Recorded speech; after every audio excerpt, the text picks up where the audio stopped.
নমস্কাৰ ছাত্ৰ ছাত্ৰীসকল।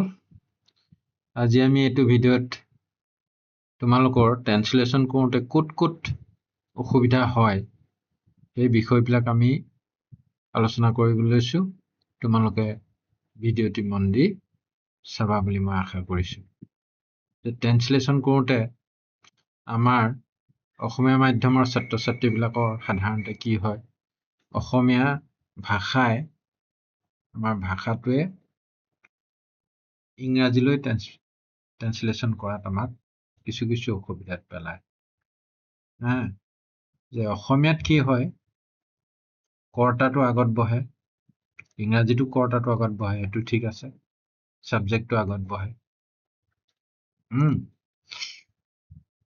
কিন্তু অসমীয়াত কি হয়, তাৰপিছত কৰ্তাৰ পাছতে কৰ্ম আহি যায়, শেষতহে ক্ৰিয়াটো থাকে। অসমীয়াত শেষত ক্ৰিয়াপদ থাকে, কিন্তু ইংৰাজীত কি হয় চোৱা, যে ছাবজেক্টৰ পাছতে ভাৰ্ব, তাৰপিছতে অবজেক্ট। ছাবজেক্টটো কৰ্তা, কৰ্মটো অবজেক্ট, শ্বৰ্টকে লিখিছো মই, আৰু ক্ৰিয়াটো হ'ল ভাৰ্ব। অসমীয়াত কেনেকে আছে, কৰ্তা কৰ্ম ক্ৰিয়া, লগত যদি পৰিপূৰক থাকিবও পাৰে, নাথাকিবও পাৰে। পৰিপূৰকৰ কথাটো মই নকওঁ, পৰিপূৰক থাকিবও পাৰে, নাথাকিবও পাৰে বাক্যত। মেইন বস্তু কিন্তু কৰ্তা আৰু ক্ৰিয়া থাকিবই লাগিব অসমীয়াত। ঠিক তেনেকে ছাবজেক্ট ভাৰ্ব থাকিবই লাগিব, অবজেক্টটো নাথাকিবলৈও আছে। যি কি নহওক, যেনিবা থকাবিলাকৰ কথাকে আমি আলোচনা কৰোঁ। অসমীয়াই ইংৰাজীয়ে মিল নাই। ক'ত মিল নাই, যে কৰ্তা ছাবজেক্টত মিল আছে, ছাবজেক্ট দুইটাতে অসমীয়া ইংৰাজী, অসমীয়া আৰু ইংৰাজী দুইটাতে কি হ'ব লাগিব, কি হ'ব, আগতীয়াকে বহিবই। কিন্তু দ্বিতীয় স্থান অসমীয়াত পায় কৰ্মটোৱে, অবজেক্টটো আহি সোমায়। সাধাৰণ কথা এটা, মই ভাত খাওঁ বুলিহে কয়, মই খাওঁ ভাত বুলি নকয় নহয়। ইংৰাজী কিন্তু তেনেকে কয়, কেনেকে কয়, মই খাওঁ ভাত, লগত নাই আৰু কমপ্লিমেণ্ট, থাকিলে কমপ্লিমেণ্ট কি আছে লগাই দিব লাগে, সেইটো বেলেগ কথা। ঠিক আছে, এইটোতে আমাৰ যথেষ্ট খেলি মেলি হৈ যায়। অসমীয়াৰ নিচিনাকে আমি কৰিবলৈ গুচি যাওঁ, মই ভাত খাওঁ, ভাতটো ৰাইচ, খাওঁটো কি হ'ব পিছত দিম। তেনেকে ৱৰ্ড বাই ৱৰ্ড তলৰ শ্ৰেণীৰ ছাত্ৰ ছাত্ৰীবিলাকে যথেষ্ট ভুল কৰা দেখা যায়, যে ৱৰ্ড বাই ৱৰ্ড তেওঁলোকে লিখে। ৱৰ্ড বাই ৱৰ্ড লিখিলে তেনেকে নহ'ব। ইংৰাজীৰ যিটো ফৰ্মুলা, সেইটো আমি ফ'ল' কৰি পেলাই লিখিব লাগিব। আকৌ ইংৰাজীত কি আছে, অসমীয়াতো আছে, মই অসমীয়াটোৰ কথা লিখা নাই, ইংৰাজীত কি আছে, কি হ'ব পাৰে, ছাবজেক্ট দুটা থাকিব পাৰে, এটা প্ৰিন্সিপাল ছাবজেক্ট আৰু ছেকেণ্ডেৰী ছাবজেক্ট থাকে নহয়। আমি পিছত উদাহৰণ লৈ পেলাই ডিছকাছ কৰোঁতে ভালকে পাম আমি কথাবিলাক। কি হয়, প্ৰিন্সিপাল ছাবজেক্টটো আকৌ অসমীয়াত কি হৈ যায়, মাজত ক'ৰবাত সোমাই থাকিবগৈ পাৰে। প্ৰথমতে থকাটোৱেই যে ছাবজেক্ট, সেইটো ধাৰণা ভুল। সেইটো ধাৰণা তোমালোকে মনৰ পৰা মুচি পেলোৱা। বাক্যৰ ভিতৰত আমি পিছত বাক্যখিনি আলোচনা কৰোঁতে আমি ওৱান বাই ওৱান ট্ৰান্সলেশ্যন কৰোঁতে আমি কথাখিনি গম পাম। মুঠতে ইংৰাজীত প্ৰিন্সিপাল ছাবজেক্টটো মাজত সোমাই থাকিবগৈ পাৰে।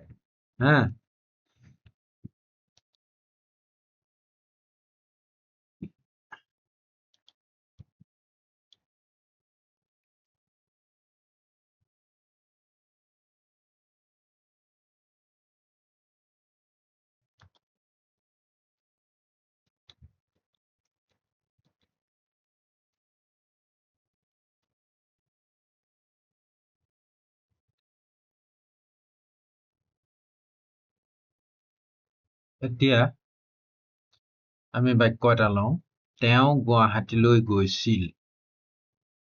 তেওঁ গুৱাহাটীলৈ গৈছিল। এইটো কি টেন্সৰ বাক্য, আমি টেন্সৰ ভিডিঅ'ত ভালকে আছে। এইটো পাষ্ট ইনডেফিনিটৰ বাক্য। পাষ্ট ইনডেফিনিটৰ বাক্য এইটো আমি কেনেকে লিখিম, ছাবজেক্ট কি, এই যে ছাবজেক্ট ভাৰ্ব অবজেক্ট লিখি লৈছো, হা সাবজেক্ট কি কোনে কাম কৰিছে সাবজেক্ট মানে কৰ্তা মানে কি কৰোতা একেবাৰে চমুকে বুজিছো মই হা কৰ্তা ইয়াত যোৱা কামটো কোনে কৰিছে প্ৰথমতে এইটো চাই লোৱা যে এতিয়া তেওঁ গুৱাহাটীলৈ গৈছিল ভাৰ্বটো পাছতহে আছে গৈছিলটোহে ভাৰ্ব তেওঁ সাবজেক্ট কৰ্তা গুৱাহাটীলৈ এইটো ধৰি লোৱা কৰ্ম নহয় বাৰু তথাপিতো ই মাজত কিবা এটা সোমাইছেহি হা গৈছিলটো পাছত আছে কিন্তু ইংৰাজীত লিখোঁতে কেনেকে লিখিব লাগিব আমি হি গুৱাহাটী টু ৱেণ্ট বা তেওঁ গুৱাহাটী লৈটো টু ৱেণ্ট হি গুৱাহাটী টু ৱেণ্ট লিখিবলৈ বিচাৰে তলৰ শ্ৰেণীৰ ছাত্ৰ ছাত্ৰীসকলে সেইটো লিখিব বিচাৰে কি তেনেকে নিলিখে আমি কিটো ফৰ্মত লিখিব লাগিব কিটো ফৰ্মুলা লিখিব লাগিব সাবজেক্ট ভাৰ্ব অবজেক্ট সাবজেক্ট কি হি went to গুৱাহাটী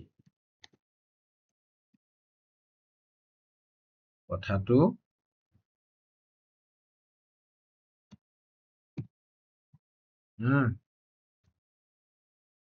একেবাৰে সহজ বাক্য দি পেলাই মই কথাটো জাষ্ট বুজাবৰ কাৰণেহে দিছো তাৰ পাছত একেটাকে বাক্য লিখিছো কিন্তু একেটাকে বাক্য লিখিছো কি অলপ কিবা এটা লগাই দিলো ইয়াত তেওঁ গুৱাহাটীলৈ গৈছিল তাৰ লগত আৰু কিছুমান ভৰাই দিলো সেইদিনাটো ভৰালো দেউতাৰ লগত বুলি ভৰালো এইটোৱে বাক্য আচলতে এইটোকে কপি পেষ্টিং কৰি লওঁচোন আমি এইটো বাক্যটো হ'বই লাগিব হা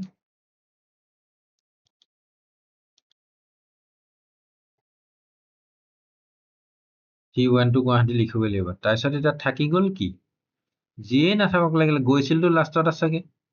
গৈছিলটো লাষ্টত আছেগে আমি হি ৱেণ্ট টু লিখিবই লাগিব কাৰণ ইংৰাজীত কি সাবজেক্ট প্লাছ ভাৰ্ব লিখিব লাগিব সাবজেক্ট তেওঁ এই গৈছিলটো একেবাৰে লাষ্টৰ পৰা আমি আনি হলেও ৱেণ্ট লিখিবই লাগিব তাৰপিছতে টু গুৱাহাটীলৈ ৱেণ্ট টু গুৱাহাটী তাৰপিছত এইখিনি এনেই এই যে মই কলো পৰিপূৰক ইংৰাজীত কয় কমপ্লিমেণ্টছ লগত লাগি থকা হা সাবজেক্টৰ লগত কেতিয়াবা সাবজেক্টৰ পৰিপূৰক বা অবজেক্টৰ পৰিপূৰকো হ'ব পাৰে হা সেইকেইটা কথা এতিয়া সেইদিনা ডেট ডে ক'ৰবাত লগাম ডেট ডে সময়টো সাধাৰণতে লাষ্টত লিখি হা তাৰ আগত কি আৰু কি লগাব লাগে দেউতাৰ লগত বুজাবলে কি হ'ব হা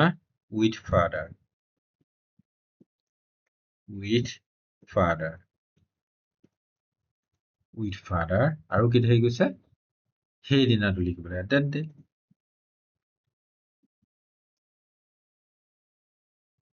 উইথ ফাদাৰ ডেট ডে খতম উইথ ফাদাৰ ডেট ডে এতিয়া he went two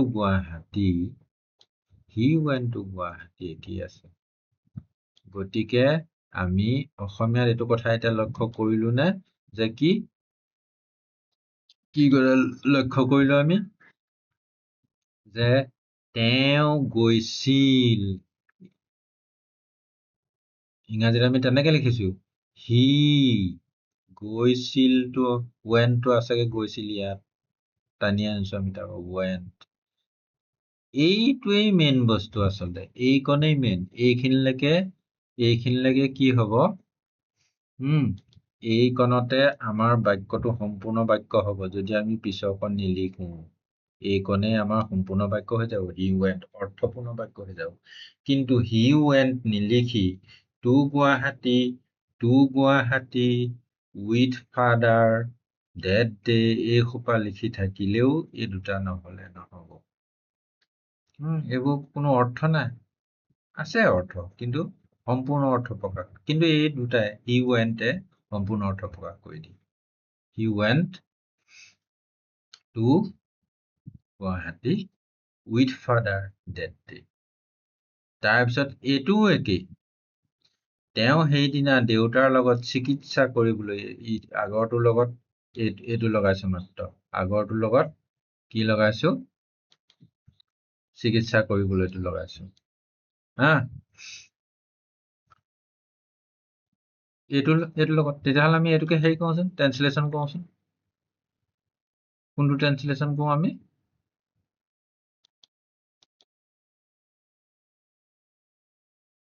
He went to Guwahati with father that day বা এইটো কপি কৰি আনিলোঁ আৰু বাকী থাকিবনো কি আমাৰ বাকী থাকিব কি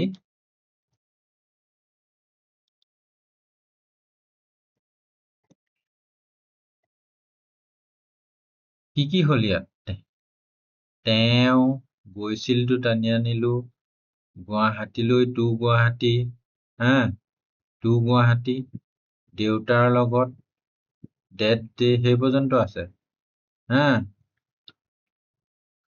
এতিয়া লগত আমাৰ বাকী থাকিলে কি এইটো নতুনকে কি লৈছিলো লগতো দেউতাৰ লগতো হ'লেই উইথ ফাদাৰ চিকিৎসা কৰিবলৈ এতিয়া আমি কি হয় অসমীয়া মাধ্যমৰ ল'ৰা ছোৱালী আমি এজ ইট ইজ ইংৰাজীত বিচাৰি যাওঁ এজ ইট ইজ শব্দ বিচাৰি যাওঁ সঠিক শব্দটো কি হ'ব এতিয়া চিকিৎসা কৰিবলৈ বুলি কৈছে কৰিবলৈ মানে টু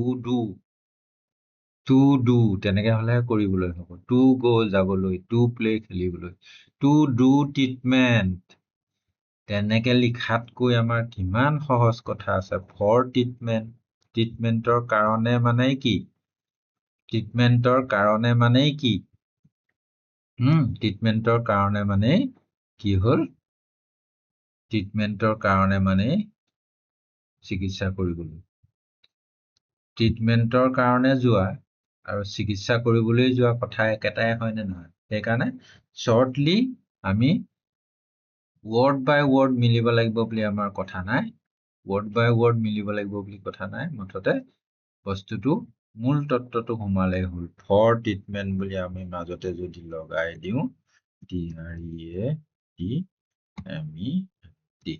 ফৰ ট্ৰিটমেণ্ট বুলি লগাই দিলোঁ এইটোও হৈ পৰিলে মুঠতে টেন্সৰ কথাটো মই লোৱা নাই ট্ৰেন্সলেশ্যন সঠিক ৰূপত লোৱা নাই যে ষ্ট্ৰাকচাৰটো কেনেকুৱা হয় ক'ত কেনেকে শব্দবোৰ সোমাই যায় এইটোও ঠিক আগতে যেনেকে ক'লে এইটো হি ৱেণ্ট এইখিনিলৈকে অৰ্থ হৈ আছে বাকী কিন্তু to Guwahati with father for treatment date day এই সোপা এক্সট্ৰাকে যদি লিখি থওঁ এইটো কোনো অৰ্থপূৰ্ণ বাক্য নহ'ব কিন্তু হি ৱেণ্টৰ লগত মিলি এই গোটেইটো অৰ্থপূৰ্ণ বাক্য হৈ আছে কি যে তেওঁ সেইদিনা দেউতাৰ লগত চিকিৎসা কৰিবলৈ গুৱাহাটীলৈ গৈছিল ঠিক আছে এই কথাটো মনত ৰাখিব লাগিব বিশেষকৈ কোনটো কথা অসমীয়াত আছেগে তেওঁৰ পাছত গৈছিল একেবাৰে লাষ্টত সোমাই আছেগে কিন্তু গৈছিলটো আমি ক'লে টানি আনিছোগে চিধাই ছাবজেক্টৰ পাছতে যিটো নেকি কথা মই অলপ আগতে কৈছিলো তেতিয়া হয়তো বুজি নাপালা এতিয়া চাই লোৱা যে ছাবজেক্টৰ পাছত ইংৰাজীত ভাৰ্ব বহে অসমীয়াত এই কৰ্ম যে সোমাই আছে এই কমপ্লিমেণ্ট বিলাকো সোমাই থকাৰ কাৰণে ক্ৰিয়াটো লাষ্টত বহিছে এইটো কমপ্লিমেণ্ট নাই যেনিবা এতিয়া ক্ৰিয়াই লাষ্ট অসমীয়াত ক্ৰিয়াই লাষ্ট কিন্তু ইংৰাজীত ক্ৰিয়া লাষ্ট নহয় ক্ৰিয়াৰ পজিশ্যন কি জাষ্ট আফটাৰ দ্য ছাবজেক্টটোৰ ঠিক পাছতেই ভাৰ্বটোৱে স্থান ল'বই লাগিব ক্ৰিয়াপদটো সোমাবহি লাগিব সেই কথাটো ক্লিয়াৰ হৈছে মই ভাবিছো তাৰপিছত আহিলে সিহঁত এইমাত্ৰ শ্বিলঙলৈ গ'ল সিহঁতৰ ইংৰাজী কি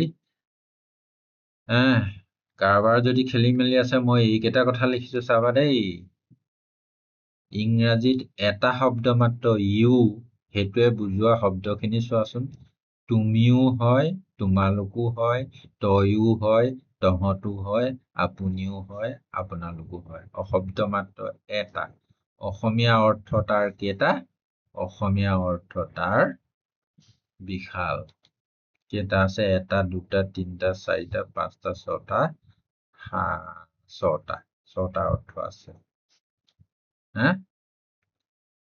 ঠিক তেনেকে ইউ মানে তুমিও ইউ মানে তোমালোকো ইউ মানে তয়ো ইউ মানে তহঁতো ইউ মানে আপুনিও ইউ মানে আপোনালোকো ঠিক তেনেকে ইয়ৰটো কি হয় ইয়ৰ মানে তোমাৰ ইয়ৰ মানে তোমালোকৰ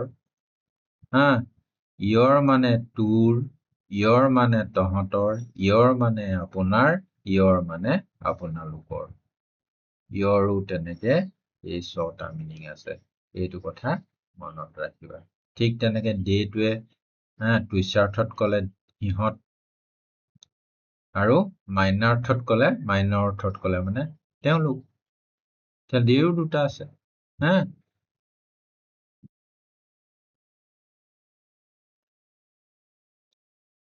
ঠিক আছে তাৰপিছত আমাৰ কি আছিলে বাক্যটোলৈ যাওঁগে আকৌ উভতি আমি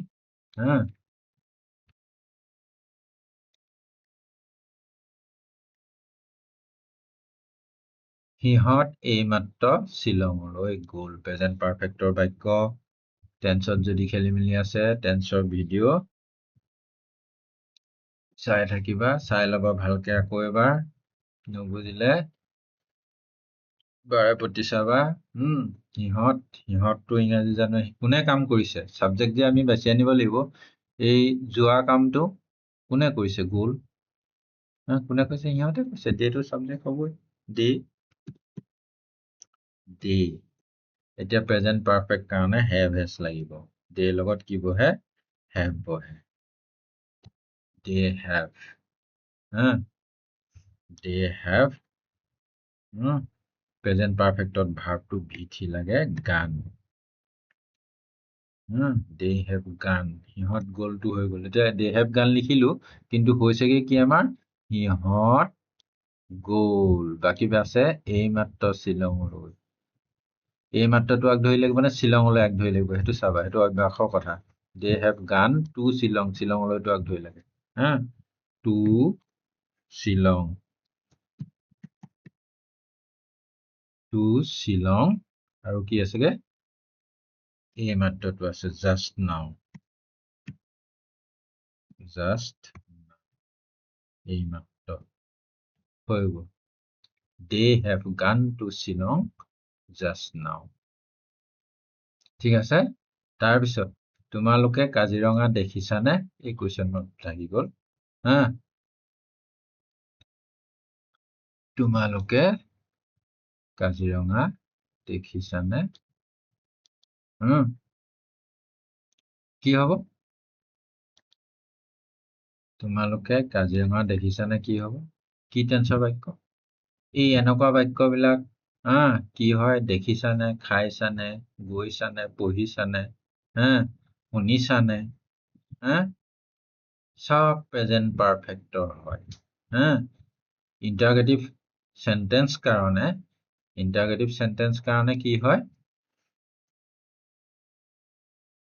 তাৰমানে এই এনেকুৱা বাক্যবিলাক সজায় প্ৰেজেন্ট পাৰফেক্টৰ ইন্টাৰগেটিভ তাৰমানে ইউ হেভ সিন কাজিৰঙা এছাৰ্টিভত হোৱা হলে এছাৰ্টিভত হ'লহেঁতেন ইউ হেভ সিন কাজিৰঙা গতিকে সেইটোকে আমি অক্সিলিয়াৰী ভাৰ্বটো আগলৈ নি পেলাই হেৰি কৰি দিম ইন্টাৰগেটিভ বনাই দিম হৈ যাব কি হ'ব তেতিয়াহ'লে হেভটো আগলৈ গুচি আহিলে হেভ ইউ সিন কাজিৰঙা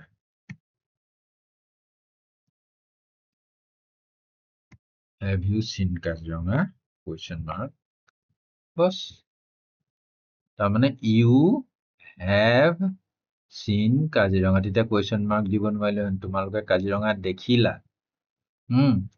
দেখিলা হ'ব কিন্তু সেইটোকে question হওঁতে দেখিছানে গৈছানে কৰিছানে তাৰপিছত আহিলো তাৰপিছত বেলেগ এটা ষ্টাইল হয় এইটো ইন্টাৰগেটিভৰ এইটো টেন্সৰ অলপ বুজাবলৈ এইটো লিখিলো তাৰপিছত এতিয়া আহিলে কি তুমি আহিলে মই যাম তুমি আহিলে মই যাম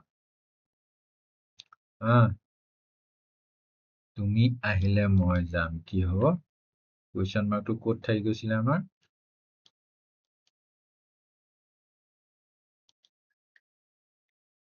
দেখিছানাত থাকিছিলে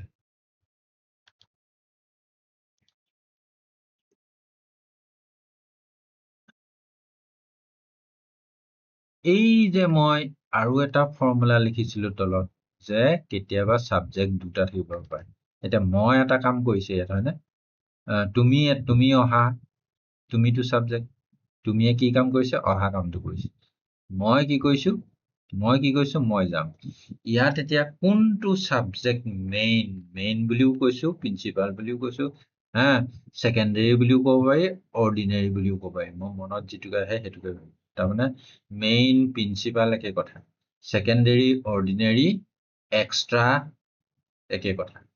হা, এতিয়া ইয়াত মেইন সাবজেক্ট কোন বাৰু? মেইন সাবজেক্ট মই নে তুমি? এইটো আছেগৈ মাজত, ইয়াত মইটোহে মেইন সাবজেক্ট। কিয় মেইন সাবজেক্ট? এইটো সময়হে। বোলে তুমি, মই কেতিয়া যাম? তুমি আহিলে যাম। মই কেতিয়া গৈছিলো? যে বৰষুণ দিয়াৰ আগত গৈছিলো। বৰষুণটো অন্য এটা সাবজেক্ট।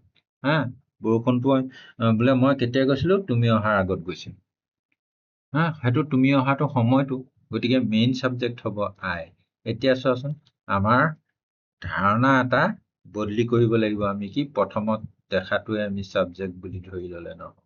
হয়, সাবজেক্ট নোহোৱা নহয় অৱশ্যে, ই secondary subject, secondary subject, ordinary subject, extra subject. গতিকে তাক আমি পিছত লিখিম, তাকো আমি নিলিখাকে থাকিব নোৱাৰো। তুমি আহে, মই যাম বুলিয়ে কৈছে, মই যাম কি টেন্স হ'ব? Future. I shall go,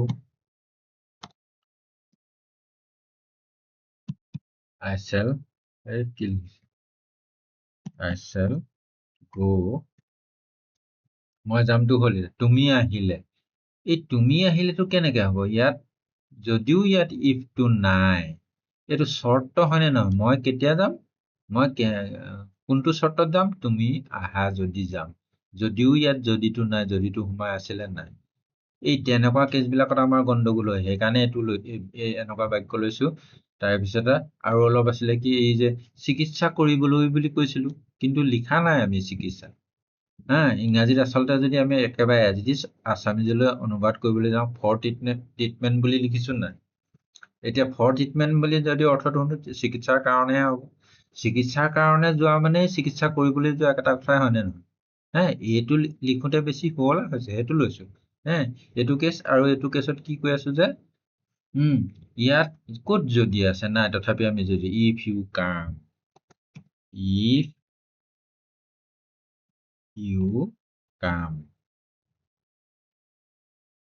if you come, sentence full stop. I shall go if you come. এইটো এটা সাধাৰণতে আহি থকা, এইটো টেন্সৰ কম্বিনেশ্যন আছে। Future indefinite, I shall go, এইটো present indefinite, you come, you come present indefinite. এই ইফটো ক'ৰ পৰা আহিলে সেইটো বুজি ল'ব লাগিব। ইয়াত কোৱা নাই, কিন্তু যদিটো সোমাই আছে। কেনেকে সোমাই আছে? তুমি আহা যদি মই যাম, তাৰমানে যদিও লিখা নাই ইয়াত, ইনডাইৰেক্টলি সেইটো অন্তৰ্নিহিত হৈ আছে। গতিকে আমি ইফটো নিলিখাকে বাক্যটো সম্পূৰ্ণ কৰিব নোৱাৰিলো ইংৰাজীত। I shall go if you come. তুমি অহাৰ আগতে মই যাম। আকৌ এইটোতো মই মেইন সাবজেক্ট। এইটোকে আমি কৈ দিওঁচোন বাৰু, লিখি দিওঁ, কপি পেষ্টিং লগাই দিওঁ নহয়। মই যাম বুলি আছে যেতিয়া, মইতো যেতিয়া মেইন সাবজেক্ট, তুমি অহাৰ আগতে মই যাম, এইকণ বদলাই দিম, আমি মডিফাই কৰি দিম, কি লাগে বহাই দিলো আমি জেগাত। তুমি অহাৰ আগতে মই যাম। এতিয়া I shall go টো হ'ল, মই যামটো ঠিকে আছে, এইটো হতে একে হ'ব। ইয়াত যদিটো নাই নহয়। ইমান বদলাবই নালাগে। কি হ'ব? তুমি অহাৰ আগতে যাম মানে বিফৰ, আগতে, before you come, before you come, এইটো হৈ পৰিলে। বিফৰ ইউ কাম, তুমি অহাৰ আগতে মই যাম। তাৰপিছতে এইটোত খুব সাৱধান, ট্ৰেন্সলেশ্যন এনেকুৱা আহিয়ে থাকে। 6, 7, 8, 9, 10 কথা নাই, 8 মানৰ পৰা এনেকুৱা বাক্য আহি থাকে। এইটো পাষ্ট পাৰফেক্টৰ বাক্য হয়। তুমি অহাৰ আগতে মই বজাৰলৈ গৈছিলো, ইয়াতো মেইন সাবজেক্ট মইহে। মেইন সাবজেক্ট বুলি কৈছো, মই লিখিছিলো কি বুলি? প্ৰিন্সিপাল সাবজেক্ট, প্ৰধান বাক্য, তাৰমানে কি প্ৰধান কৰ্তা। মই তোক লিখিম তেতিয়াহ'লে I, এই বাক্যটো খুব সাৱধানেৰে চোৱা যে অতীততে দুটা কাম হৈছে, তাৰ ভিতৰত কোনটো কাম সংগত হৈছে? মই বজাৰলৈ যোৱাটো আগত হৈছে তাৰপিছতে তুমি অহাৰ আগতে মই বজাৰলৈ গ'লো নাই তুমি অহাৰ আগত গ'লো মই বজাৰলৈ তুমি অহাতকে আগতেই গ'লো হা সেইটো কথা বুজাবৰ কাৰণে সেইটো কথা প্ৰকাশ কৰিবৰ কাৰণে ইংৰাজীত মানে past perfectত হয় I had gone আৰু কিবা আছে মই গৈছিলোহে হ'ল বজাৰলৈ আছে to market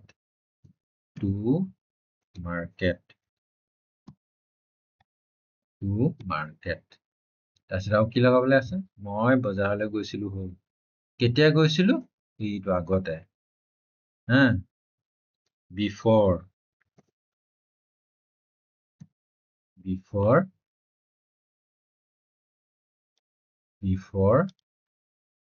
you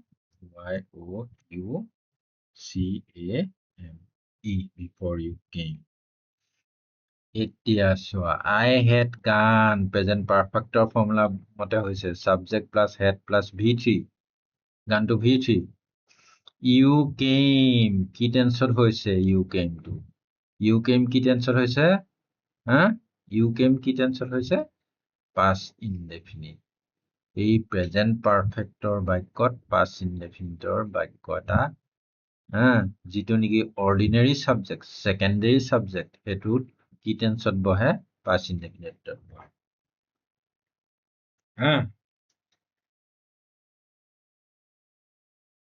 সেকেন্ডাৰী সাবজেক্টটো মানে এটো আকৌ আৰু এটা কথা আছে আকৌ লিখিছো দেই এইটো বাক্যকে আকৌ আমি কপি পেস্টিং কৰিছে অকমান বদলাই দিম বদলাম পাছত বদলাম আগটো আমি লিখি লওঁচোন কপি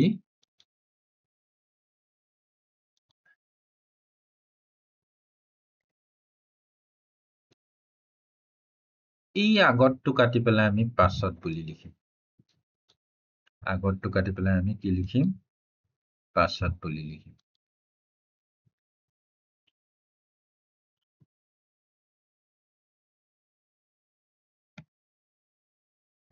পাছত তুমি অহাৰ পাছত মই বজাৰলৈ গৈছিলো এতিয়া কিন্তু আমাৰ প্ৰিন্সিপাল সাবজেক্ট বদলি হৈ গৈছে নেকি মইটোৱে আছে মই বজাৰলৈ যোৱাটোৱে মেইন বাক্য ইয়াত এইটো সময়টোৱে হৈ আছে আকৌ কেতিয়া যাম বোলে মই তুমি অহাৰ পাছত যাম কিন্তু এইবাৰ লিখোতে কি হ'ব এইবাৰ লিখোতে কি সাৱধান হ'ব লাগিব আমি মইটোৱে লিখিমে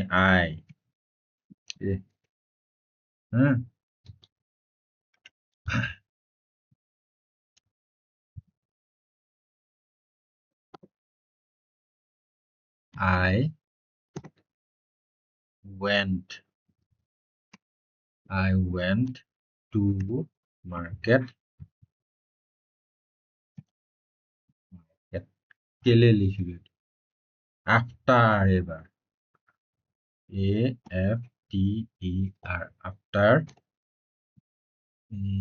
কোন যোৱা তুমি you while you had come কি হল ইয়াত কেছটো মই কৈছিলো নে যে অতীততে হোৱা দুটা কামৰ যিটো কাম আগত হয় এই বাক্যটো আমি ভালকে বুজিবলৈ চাওঁচোন মই বজাৰলৈ কেতিয়া গৈছিলো মইতো প্ৰধান সাবজেক্ট কাৰণে প্ৰধান কৰ্তা কাৰণে আগধৰি বহিছে বাৰু কিন্তু মই বজাৰলৈ কেতিয়া গৈছিলো তুমি অহাৰ পাছতহে গৈছিলো তুমি আগধৰি আহিলা তাৰপিছতহে মই বজাৰলৈ গৈছো সেইকাৰণে এইটো এইকণ past indefinite থাকি গ'ল I went কিন্তু তুমি অহাটো আগধৰিয়ে হ'ল আগধৰি হোৱাটো তেতিয়ালে you had come কেছটো বুজিছা না समझदारों के लिए इशारा ही काफी বুলি এটা কথা আছে হিন্দীত কয় নহয় বুজি পোৱা সবে যে ইংগিত দিলেই বুজি পোৱা সকলৰ কাৰণে ইংগিতেই যথেষ্ট ইংগিত দিলেই বুজি পাব এই দুটাতে প্ৰেজেন্ট পাষ্ট পাৰফেক্ট টেন্স বুজি যাবলৈ হ'ব কি হ'ল আকৌ চাওঁ আমি মই বজাৰলৈ গৈছিলো কেতিয়া গৈছিলো তুমি অহাৰ আগত মই আগধৰি গলো মই বজাৰলৈ যোৱা কামটো আগধৰি হ'ল সেইকাৰণে had gone ইডখৰ পাছত হ'ল সেইকাৰণে you came past indefinite এইবাৰ আকৌ মই বজাৰলৈ যোৱাটো পিছত হ'ল, সেইকাৰণে সেইটো আই ৱেণ্ট। তুমি অহাটো আগধৰিয়ে হ'ল ইউ হেড গান। ঠিক আছে, এইটো পাষ্ট পাৰফেক্টৰ এনেকুৱা বাক্য হা আহিয়ে থাকে, ট্ৰেন্সলেশ্যন কৰিবলৈ দিয়ে থাকে। টেন্স কাৰেকশ্যনত কাৰেকশ্যন কৰিবলৈ দিয়ে, ট্ৰেন্সলেশ্যনত ট্ৰেন্সলেশ্যন কৰিবলৈ দিয়ে। মেট্ৰিকত অৱশ্যে আজিকালি ট্ৰেন্সলেশ্যনৰ নিয়মটো বদলি হৈছে যে ইংৰাজীটো দি থৈ অসমীয়াটো লিখিব লাগে। কথা একেটাই নহয় জানো? আমি ইংৰাজীটো বুজি পালেহে অসমীয়াত লিখিব পাৰিম। ঠিক তেনেকে অসমীয়াটো বুজি পালেহে, টেন্সৰ জ্ঞান থাকিলেহে, ভইচ নেৰেশ্যনৰ জ্ঞান থাকিলেহে, সম্পূৰ্ণ জ্ঞান। ট্ৰেন্সলেশ্যনত আচলতে গ্ৰামাৰৰ all rules are followed in translation. গ্ৰামাৰৰ সকলো ৰুল জনাৰ পাছতহে আমি ট্ৰেন্সলেশ্যনলৈ আগবাঢ়িব পাৰোঁ। তথাপি আমি জানিবতো লাগিব, কৰিবতো লাগিব, কথা ক'ব লাগিব, বাক্য লিখিব লাগিব, কথা বুজি পাব লাগিব। সেইকাৰণে এইখিনি আমি আলোচনা কৰিছো মাজতে। তুমি অহাৰ পাছত মই বজাৰলৈ গৈছিলো, এইটো এটা নতুনকে লিখিলো। তোমাৰ নাম কি? এইটো ট্ৰেন্সলেশ্যন শিকাবলগীয়া ট্ৰেন্সলেশ্যন নেকি? চবেই জানা, কিন্তু লগতে আনুষাংগিক আমি কেনেকে কথাবিলাক এইটোকে আলম লৈ পেলাই এইটোকে আলম লৈ পেলাই আমি কেনেকে বেলেগ বেলেগ বাক্য তৈয়াৰ কৰিব পাৰিম, ক'ব পাৰিম, লিখিব পাৰিম, বুজি পাম। তোমাৰ নাম কি নিলিখো, নালাগে, চবেই জানা। What is your name? তোমাৰ দেউতাৰ নাম কি?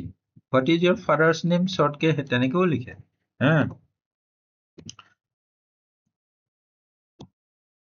কি হ'ল দেখোন? আৰে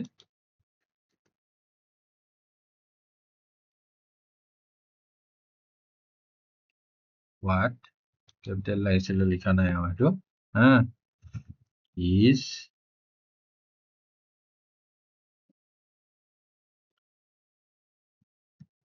your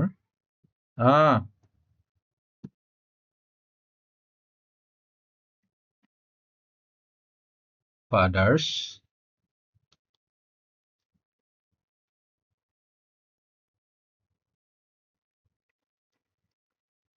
কি হ'ব? What is your father's name? What is your father's name? Question mark. আকৌ এইটো আমি কেনেকে লিখিব পাৰোঁ? অব্লিক কেনেকে লিখিব পাৰোঁ? What is the name of your father? সুন্দৰ হয়, তেতিয়া দেখিবলৈ শুৱলা হয়। What is the name? নামটো কি?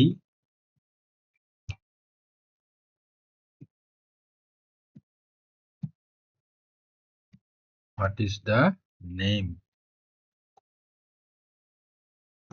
of your father? What is the name of your father? Question mark. এইটো বেছিকে শুনিবলৈ বলা হয়। What is the name? নামটো কি? Of your father, তোমাৰ দেউতাৰ। অফটোৱে ৰ বুজায়। Of your father, of your school, এইটো বাকীবিলাক আমি তোমাৰ নাম কিটো আমি জানো, what is your name? সেইটো পাই আমি বনাবলৈ চাইছিলো what is your father's name? দেউতাৰ এপষ্ট্ৰফি এছটোৱে ৰ বুজা লাগে ইয়াত। এইটোতকে পিছৰটো শুনিবলৈ বেছি ভাল হয়, আৰু তেতিয়া আমি তাৰ এইটোকে আলম লৈ পেলাই আমি বেলেগ ট্ৰেন্সলেশ্যন কৰিব পাৰোঁ। এই ওপৰত ধৰা শিকাই এই তুমি অহাৰ পাছত এইটোকে লৈ পেলাই আমি বেলেগ বাক্য বনাব পাৰোঁ নে নহয়, এই তেনেকে শিকিব লাগে বস্তুবিলাক। এতিয়া ভিডিঅ'বিলাক দীঘলীয়া হোৱাৰ কাৰণে আমি বেছিকে ঢেৰ আলোচনা কৰিবলৈ অসুবিধা হয়, গতিকে ইয়াৰ আলম লৈয়ে যিকোনো এটা আলম লৈ আমি তেনেধৰণৰ অন্য বহুতো বাক্য বনাবলৈ তোমালোকে অভ্যাস কৰিবা, তেতিয়া তোমালোকৰ ইংৰাজী ট্ৰেন্সলেশ্যনৰ জ্ঞান যথেষ্ট বাঢ়িব। ট্ৰেন্সলেশ্যন জনা মানে কি, তোমালোকে কথা ক'ব পাৰিবা, তোমালোকে লিখিব পাৰিবা। ঠিক আছে, তেতিয়া আজিলৈ ইমানতে আমি এই ভিডিঅ'টো সামৰণি মাৰিছো। আমি পিছত আকৌ বেলেগ বেলেগ ষ্টাইলৰ আমি ট্ৰেন্সলেশ্যন আমি কৰিবলৈ অন্য ভিডিঅ'ত আমি শিকিম। ঠিক আছে, আজিলৈ ধন্যবাদ।